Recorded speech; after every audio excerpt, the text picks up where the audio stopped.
From the Department of You Can't Make This Shit Up, the President of the United States defended neo-Nazis and white supremacists in a press conference that was supposed to be about infrastructure. Let's be clear, former KKK leader David Duke loved this press conference. That tells you pretty much all you need to know. But there was actually so much insanity packed into 16 minutes that we want to go back and analyze it all.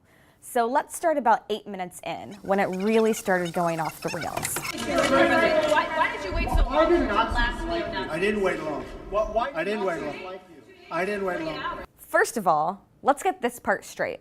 About 2 hours after Heather Heyer was killed in a car attack in Charlottesville, Trump held a short press conference where he blamed the violence on many sides. People immediately pounced on him for not singling out the white supremacist groups that organized the rally. In fact, neo-Nazi groups ate up his statement, praising him for not singling them out and saying the violence came from many sides. It wasn't until 2 days later that Trump specifically denounced neo-Nazis and the KKK. But he says he didn't wait long. If you go back to in fact, I brought it. Who did you bring, Mr. President? This press conference at Trump Tower was supposed to be about infrastructure. White House aides later said that they were surprised at the president going so off script. But he brought his original statement with him, so clearly he was steeled for a fight with the press. As I said on, remember this, Saturday, we condemn in the strongest possible terms this egregious display of hatred, bigotry, and violence. It has no place in America. And then I went on from there. Now, here's the thing, excuse me, take it nice and easy. Here's the thing. When I make a statement, I like to be correct. I want the facts. This event just happened. In fact, a lot of the event didn't even happen yet as we were speaking. This event just happened. Before I make a statement, I need the facts. So I don't want to rush into a statement. We're already at our first major lie. I can point to at least 5 times off the top of my head when Trump made a statement before he had all the facts that he or other officials had to later retract or correct. A lot of the time, it involves Muslims or brown people being involved in alleged terror attacks. When someone was attacked at the Louvre in Paris with a knife, Trump tweeted almost immediately that it was radical Islamic terrorism. He's done that with car attacks elsewhere in France and London as well. By the way, he still has not called the Charlottesville car attack terrorism a full 5 days later, even though his own attorney general has. So making the statement when I made it was excellent. In fact, the young woman, who I hear is a fantastic young woman, and it was on NBC, her mother wrote me and said through, I guess, Twitter, social media, the nicest things, and I very much appreciated that. So while he's using Heather Heyer's mom here as a shield to deflect criticism, what we learned later in the presser is that he hasn't actually called her yet. He hasn't spoken to her. That's a pretty simple, customary tradition for sitting presidents to call the family members of victims after a terror attack or national tragedy. Let's fast forward this part of it. CEO of Walmart said you missed a critical opportunity to help bring the country together. Not at all. I think the country, look, you take a look. I've created over 1 million jobs since I'm president. Switching gears here a little, it is true that just a little over 1 million jobs have been created in the U.S. economy since Trump took office. But that is not because of Trump. A former chief economist for the Department of Labor says employment has been steadily increasing since at least 2013, and that over the same time period last year, under President Obama, 1.2 million jobs were created. But there's a real level of hypocrisy here, because Trump's numbers are coming from the U.S. Bureau of Labor Statistics, whose numbers he called fake when they made Obama look good. But now he's using them to make himself look good.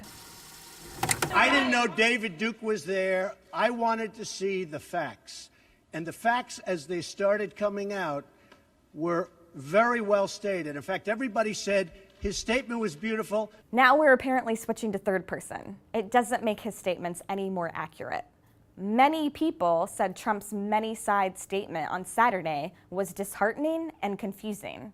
His own vice president and other fellow Republicans condemned white supremacists outright, and many of them called on Trump to do the same. Two questions. Was this terrorism? And can you tell us how you're feeling about your chief strategist? Well, I Steve think Bannon? the driver of the car is a disgrace to himself, his family, and this country. And that is, you can call it terrorism, you can call it murder, you can call it whatever you want. So he says you can call it terrorism, but he's still not going to outright say that he believes the Charlottesville car attack was terrorism himself, despite the fact that he's done it several times when the alleged attacker is Muslim or has brown skin. His own Attorney General, Jeff Sessions, went on ABC the Monday after the car attack and said it met the legal definition of domestic terrorism. The next day, Jeff Sessions' own boss still won't quite go there. Let's break this down. We know that Trump loves saying radical Islamic terrorism, even when we don't have all the facts of an attack. After a terror attack in London this June, Trump immediately called for a travel ban against people from majority Muslim countries. But he struggles to call a deadly attack by a white supremacist terrorism.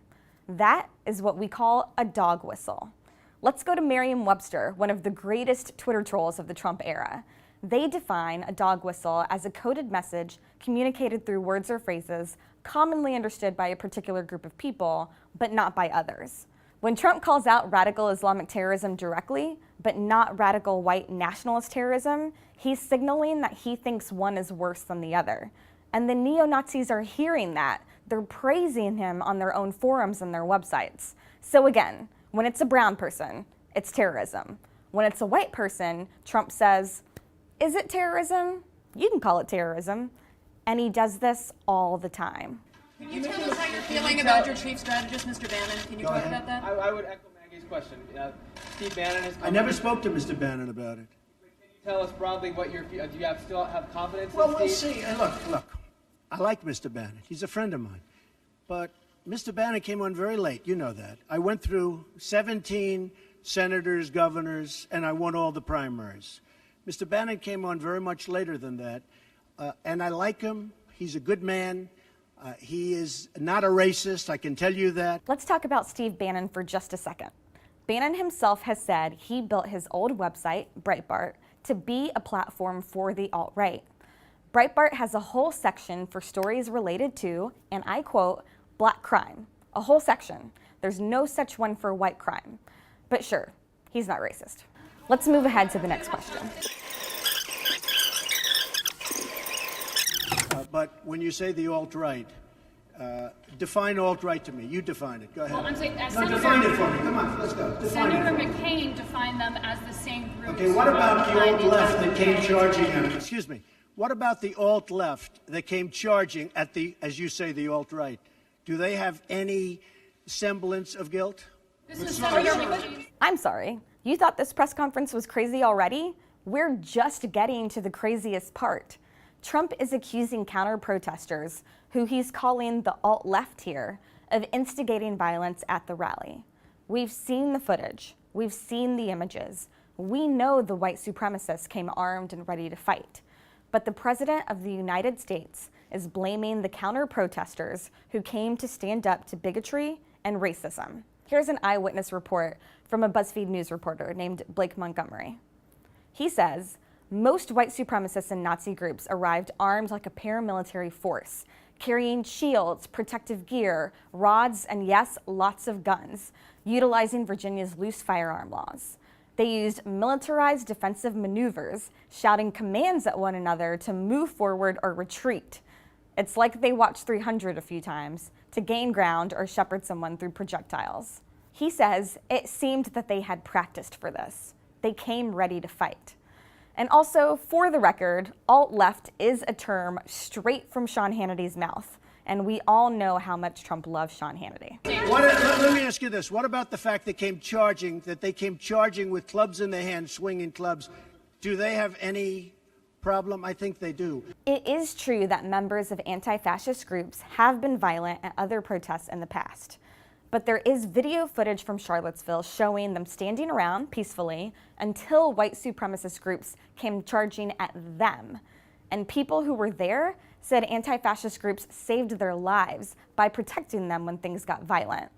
It's also worth noting that while there's a problem with some violent Antifa members that we need to discuss, none of the violence has yet resulted in someone dying. But Heather Heyer died because of white supremacist violence. So, as far as I'm concerned, that was a horrible, horrible day. Wait a minute, I'm not finished. I'm not finished, fake news. That was a horrible day. I will tell you something. I watched those very closely, much more closely than you people watched it. And you have, you had a group on one side that was bad, and you had a group on the other side that was also very violent. And nobody wants to say that, but I'll say it right now. You had a group on the other side that came charging in without a permit, and they were very, very violent. Without a permit. He may be talking about other groups here, but peaceful counter-protesters had at least 2 permits to organize in parks nearby the white supremacist rally, according to local news. But Trump is trying to say one side is more legitimate because they had a permit. He's completely ignoring what the huge moral question is here, which is that you shouldn't defend neo-Nazis in any case. That should be easy.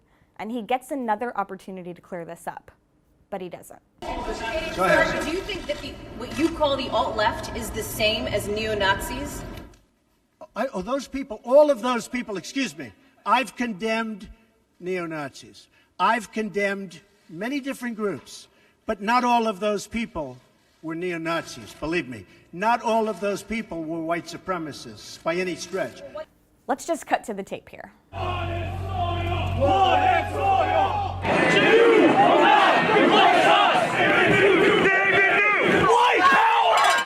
Those people were also there because they wanted to protest the taking down of a statue, Robert E. Lee.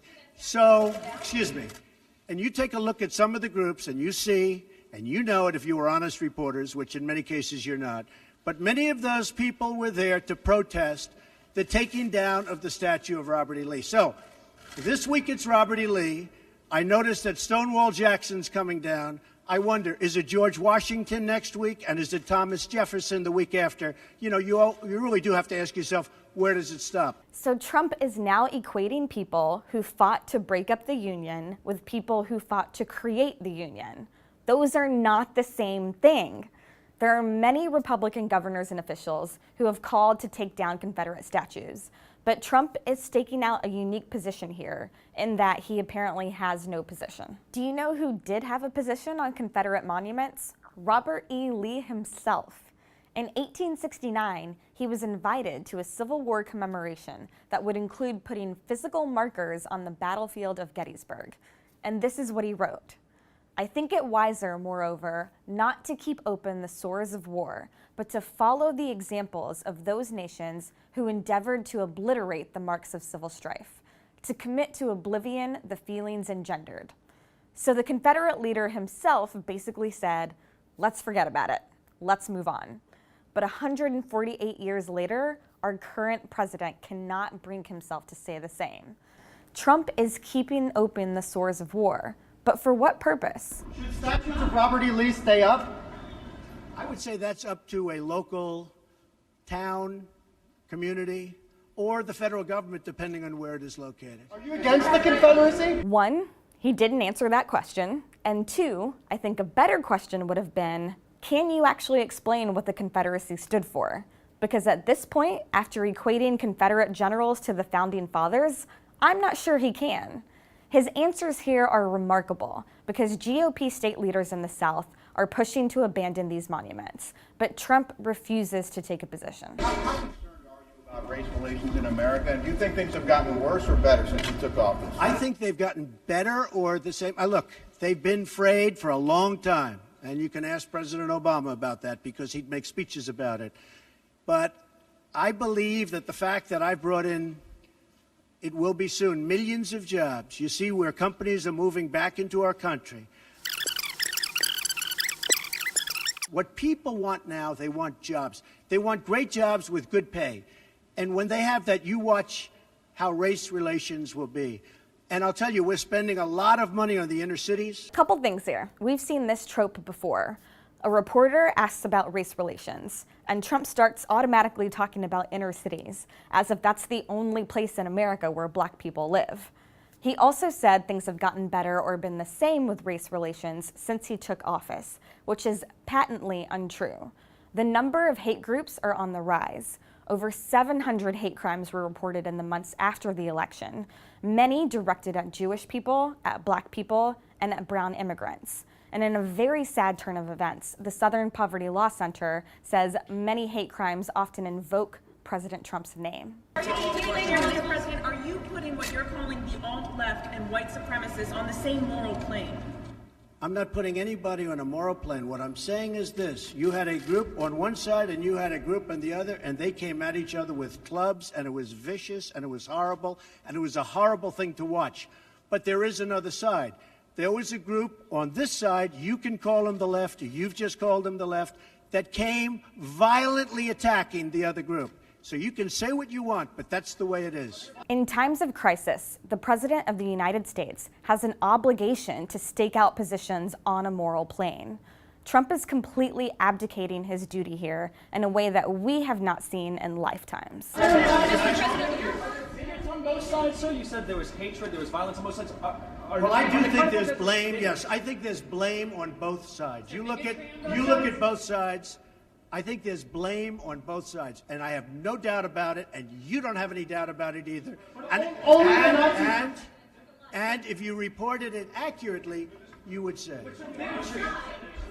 Kill the person. Heather Heyer They showed up in Charlottesville Excuse me. to protest. Excuse me. They didn't put themselves down as the owner, and you had some very bad people in that group, but you also had people that were very fine people on both sides. At this point, Trump has repeatedly condemned what he calls leftist protesters for being violent, and he is defending the white supremacists who organize these rallies.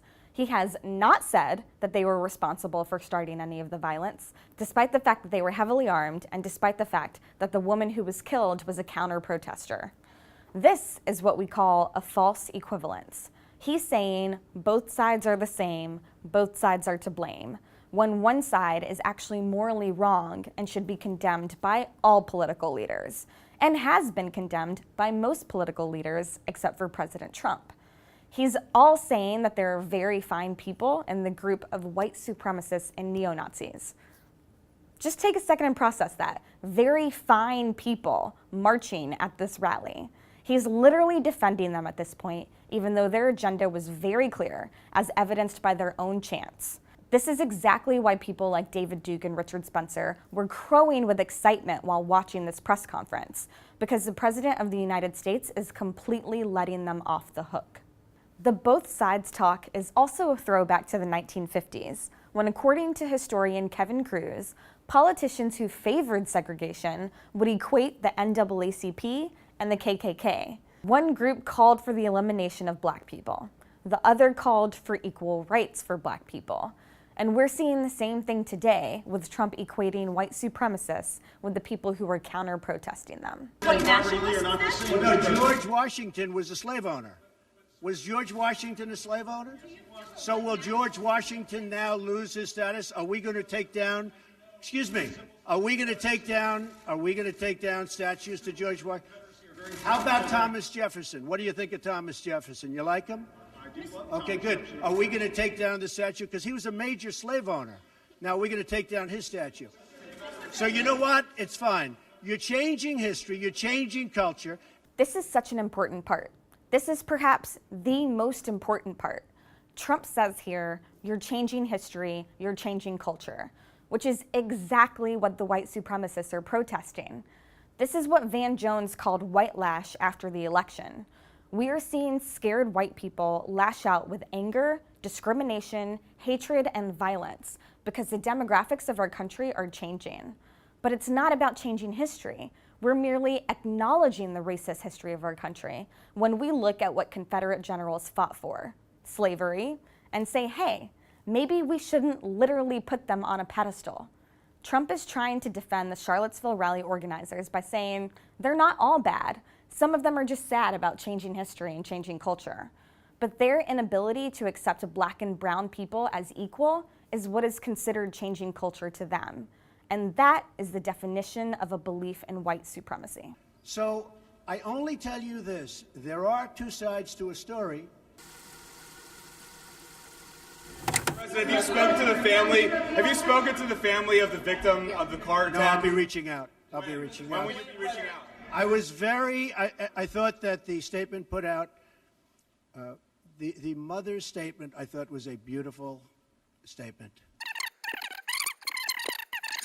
Thank you. Do you plan to go to Charlottesville, Mr. President? Do you think you're helping to heal the nation?